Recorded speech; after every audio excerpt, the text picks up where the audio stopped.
It's January 2021. I'm here with my business partner, Christian Matthews. Christian, you good? I'm good. Ready to rock. Aw- Awesome. Let's do this. We have so much to cover. I figure we should probably just dive straight into things. So let me bring up our presentation and show everyone what's happening in the Toronto real estate market. Now, before we begin, I should say that if anybody's interested in an area outside of this pocket that we're going to talk about, just email us. We have a lot more information that we're happy to send over to you about the East End, the West End, the North End, you name it. So again, this is a very high level overview, trying to get you the information you need quickly. So we're talking about this area from about Lawrence Park down through the downtown core, east and west, through about Leslieville over to High Park. And we're going to start by recapping 2020 because it was a very interesting year.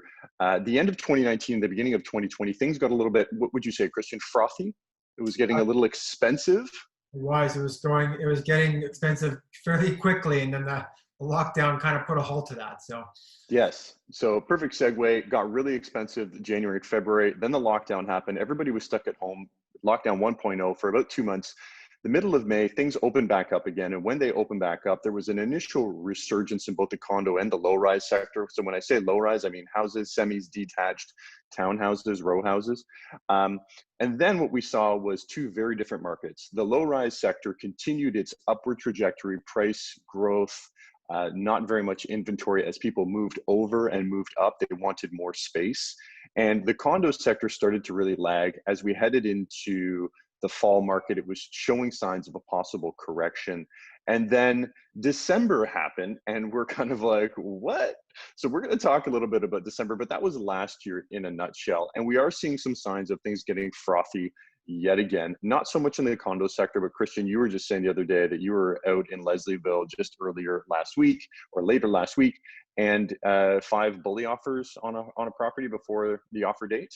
yeah, I mean, as you mentioned, things were busy in 2020 in the low-rise sector because inventory remained low throughout the year, and then I think as we get into 2021, um, inventory became super low, and there's just a huge pool of buyers I think that are pushed over from last year. That I think at least on my buyers want to buy before the spring in case if the lockdown does end, the worry is that it could get a bit crazy. So there's very little on the market. I mean, I'm seeing we're up against offers, in the double digits, 15, 16, 17 offers, like you mentioned. Property we looked at got 5 bully offers on day one. So Wow. that's the kind of thing that I'm seeing. And you mentioned it's getting kind of frothy again at the beginning of this year, kind of like it was last year. So we'll see how this kind of like plays out throughout the first part of 2021. Yeah, what's really interesting to me is, I mean, we sell primarily in the downtown core, but I'm hearing stories about how expensive things are getting in Durham region or, in Mississauga, Newmarket, in these areas. And, eventually it gets like, where is it affordable? I mean, it's expensive out in the suburbs and it's expensive downtown. So let's dive into things. So every month, the Toronto Real Estate Board produces a great piece of information called the Market Watch. But the challenge that I have with this, or that we have with this, is that it does cover a massive swath of land. And to apply a statistic that you're using in Mississauga or Newmarket or Pickering and applying it to the downtown core just doesn't usually hold, it doesn't hold water. I mean, it doesn't carry the weight that you're hoping for it to. So what we're trying to give you here is more information. So we're going to separate our stats into low rise and high rise. And again, focusing in on that downtown core. But if you need a different area, just let us know.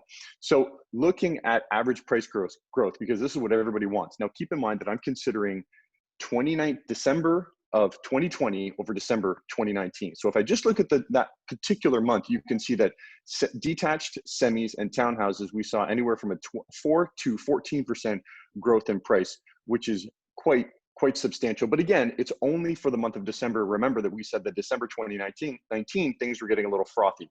If I look at the 12 months between December 2020 and December or January 2020 and December 2020, when I smooth out those seasonal fluctuations, you saw anywhere from a 1 to an 8% increase in those types of homes, the appreciation of those types of homes, which again, pretty substantial. And then you've got the 3, the 5, and the 10-year averages here if you're interested as well.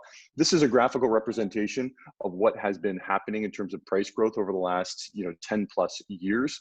And you see these huge swings. These are seasonal fluctuations, but what you can pull out of this graph is that overall, average home price for detached semis and townhouses have continued their upward trajectory. Now, we're going to talk a bit more. This is where it gets interesting. Sales, let's equate with demand, if you will. I mean, it's a loose equation, but let's just assume that sales is demand. And you can see that for the month of December, over the previous year's December, we saw a 67% increase in detached, 65% increase in semi-detached sales, and a 160% increase in townhouse sales. And again, a lot of this has to do with, number one, December of 2019, inventory levels were very, very low. But even if I compare it to the 3, 5, and 10-year averages, it's still up substantially. The other thing is those move up and move over buyers, people who are the pandemic fatigue, they need more space, they're still gainfully employed. So they are buying bigger homes because they realize that work from home, kids being homeschooled is going to be a much longer term thing than I think any of us want, if that's a fair assessment to make. If I look at new listings, interesting stat, but this just shows what came to market that particular month. Again, keeping in mind that December of the previous year was very, very low. So this 271% increase in new listings, I wouldn't worry too much about this. It was up substantially over previous Decembers from the 3, 5, and 10-year average, but overall, new listings were up. Not quite what you would expect heading into the holidays. This is what's really, really interesting to us, which is the number of active listings. And this is important because it plays into the months of inventory. But if the active listing pool is decreasing, it means that prices are going to keep going up. So what you can see is the detached pool of inventory was down 8% over the previous December. The pool of semi-detached inventory was up 71%. But if we look at the number of sales, there was a 67% increase in detached home sales and an 8% decrease in available inventory. So you can see why home prices in that category were going up as much as they were. Semi-detached was more or less in line with sales.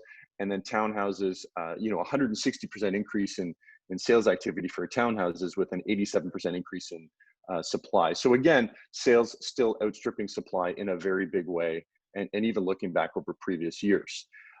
This is that months of inventory chart that we were talking about. And what you can see here is we've just scribbled in, to be in a balanced market, we need to be about almost 3.5, 4 months of inventory through 5.5 months of inventory. And we really haven't been in balanced market territory for houses, for low rise, for years and years and years. I mean, there are ebbs and flows, but generally speaking, 1.2 to 1.4 months of inventory is very much a seller's market. And then of course, we've got this 12-month rolling graph that just shows you when we smooth out those seasonal fluctuations, what this is telling you is that we're very much in a seller's market for low-rise homes. No surprises there.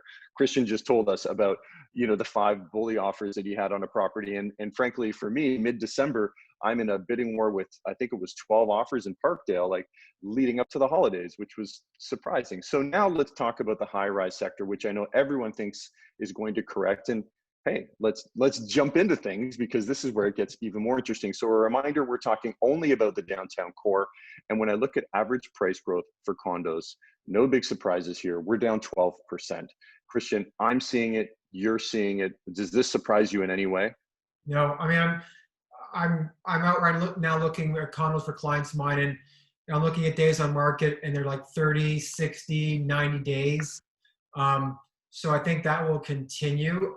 Again, I think you and I both heard about a couple instances where, I mean, there might have been a couple multiple offers, but these are on very specific, properties or condos that maybe a certain loft or certain building, but I find it's very minute. So as a whole, we're seeing that the prices are a bit of a decrease, and inventory will probably still go up for the next month or two, maybe, but we'll see. Yeah. I would agree with you, but if you bought 3, 5 years ago, you can see when considering the month of December, prices are still up. So nothing to fret about. This is where, again, it gets very interesting because in the month of December, sales sparked back in the condo sector. You see all the news right now about condo market back alive. It was like somebody electrocuted it back to life. But really what we saw was anything under about 700 square feet, there was 100 to 140% increase in sales activity over the previous December. Now, again, that previous December, inventory levels were very, very low, but you can see that the number of sales really picked up in a big way in this segment, in these sectors. And again, look at this, in the 14 to 1600 square foot range. So this tells me that people who bought, most active in the month of December, were people who wanted more space and were opting for condos, and people, the investor segment. And that probably has to do with some of that vaccine news that came out, that good news about the Pfizer, the Moderna vaccine, and the possibility of some end in sight. But you can see that the average price change, actually, you know what, let's get to that in just a minute. So the year-to-date average price change, if you consider the previous 12 months, was still up 3% for condos. But again, this is where we see, even though sales activity was up for those smaller units, prices were down anywhere from 4 to 12% for smaller units. And they were down across the board, but primarily in that kind of 700 square feet, 600 square feet and under segments. And then you can see right here in that 14 to 1600 square foot price point that there was a 10% increase. Now, I wouldn't read too deeply into that 2,500 square foot segment, simply because there aren't a lot of transactions that happen. I mean, 5 transactions, it can very much skew that segment. So again, moving on, what was interesting of this graphic representation is that you can see since the pandemic began, the condo sector just hasn't rebounded the way that the low-rise sector has. So no big surprises. Sales, this is what everybody, all the media outlets were picking up on. Sales activity was up 95% over the previous December. But again, we talked about the previous December, there was nothing available. So no big surprises. But looking back over the previous Decembers, we were still up substantially, right? So big increase, worth noting. And what I'm going to skip to here is this graphical representation. The only reason I'm including this is it shows the ebbs and flows throughout the years. Normally, heading into the holidays, it trends downwards, but it did the exact opposite. So you have to assume that some of that optimism was from people thinking that the end is near in terms of the vaccine, not the end in general. New listings were definitely up, but let's talk active listings. Active listings were up 211%. So again, sales were up 95% over the previous December, but 211% increase in active inventory means that supply is still exceeding the demand. And even if I look at previous Decembers from previous, 3, 5, 10 years, we're still up substantially. So I would agree with Christian's point, which is I think you're still going to see some downward pressure on condo prices, not maybe to the extent that some people are hoping for, if I could say that, but it is still, it's still not a seller's market, let's just say that, in the condo sector. So this graph does show that we did see a narrowing in terms of the supply pool in the condo sector for the month of December. You can see how much this dotted line is the previous year. So you can see how much of a difference there was back in October. And we certainly narrowed that gap. But again, it's still much more supply. So we were heading in the fall, Christian and I had for months been saying, we're heading into balanced market territory. It's going to be a buyer's market. And then we had a little blip in November. And I thought, you know what, it's probably going to rebound, but it did the exact opposite, down to 2.5 months of inventory. But again, that was 1 month. I don't think you can look at 1 month and assume that this 1 month is telling for the rest of the year. I think it's just worth noting. And of course, the 12-month rolling average does say that, are we plateauing? Are we, we have more inventory than we've had in 4 or 5 years, that's for sure, which is a good thing in terms of some price reprieve. So let's talk about the rental market before we finish things up. No big surprises here. Rents are down anywhere from, I would say, 15 to 20%, depending on the building. Airbnb rules have come into effect. I know they're trying to crack down on those. They're regulating it more so now in Toronto. Christian, you and I, we're still renting out properties. We've rented out 4 or 5 properties in the last month alone, where, if they were appropriately priced, they were getting traction and they were getting great tenants. No surprises. But I think people whose expectations are prior to the pandemic, that's the big shocker to them. Would you agree? Yeah, I was actually surprised at how fast, not as fast as a usual market, but how fast that you and I were able to rent out some of the properties, and even some of that was smaller. So I did see a bit of a surge kind of the end of the year, but you're right. I think, you and I have an honest conversation with our clients in terms of expectations on the price. And you can't be thinking of getting a price pre-COVID. You have to look at what the price is today.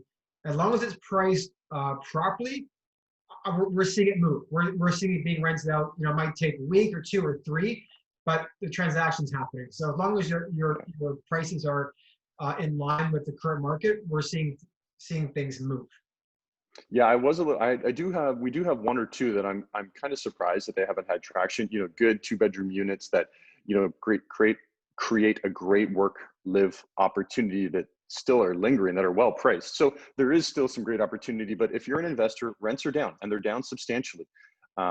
So I want to remind everybody that back when this pandemic began, this is where we're finishing off. Back when this pandemic began, everyone was talking about massive corrections to the Toronto real estate market. And I think we've seen some correction when we look back over the previous December, especially in the condo sector.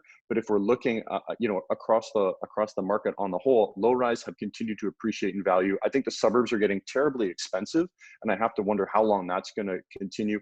I do think that we're going to head into some challenging territory if, money is cheap as it is, and the lack of supply and the fact that people are still gainfully employed looking for more space. You have to wonder what is going to happen when the pandemic, when we get it under control, when a vaccine is readily available. And these are questions that, we'll see, time will tell. I mean, look at the numbers we had in 2020 with the pandemic, number of sales. I mean, to forecast that far in advance, I find is very tough. So like I said, I don't put too much stock into these articles because it's changing, every week, every month. I mean, no one knew we'd have a lockdown 2.0, and how does that affect buyers and who's getting in and who's getting out? So that's why it's very important to talk to your real estate agent or contact us to find out what's going on today in the market. Yeah, and more than anything, be cautious out there. Jason from Outline Financials, who helps us tremendously with these stats and charts, wonderful information, wonderful news for us to be able to dissect. But having boots on the ground, I mean, one of the things that does concern me is how much people are paying when I hear bidding wars in Brampton, Mississauga, and Newmarket, where there's 71 offers. Like, logic is thrown out the window at that point. I mean, even when there's 5, 10 offers, I feel like there's always somebody who is going to irrationally overpay for something. And you know what, if you're going to live there for 20 years, I understand that, an extra 10, 20, $50,000 isn't necessarily going to make or break you, but just be careful, especially if you need an appraisal done, right? So more than ever, stay safe, number one, and be careful when you're out there shopping for homes and condos. And honestly, if you're a first-time buyer getting into the market, there is a whole lot more opportunity now than there has been in years and years and years. So when it's safe to get out there, take advantage of the situation, meaning just the situation that there is more supply. But more than anything, we want to stress, just be safe. Yeah, absolutely. So until next month, that was our high-level overview. Hope you found it helpful. Hopefully you found it interesting. And we do very much look forward to regrouping with everyone next month and seeing where the stats lie. Happy New Year, everybody.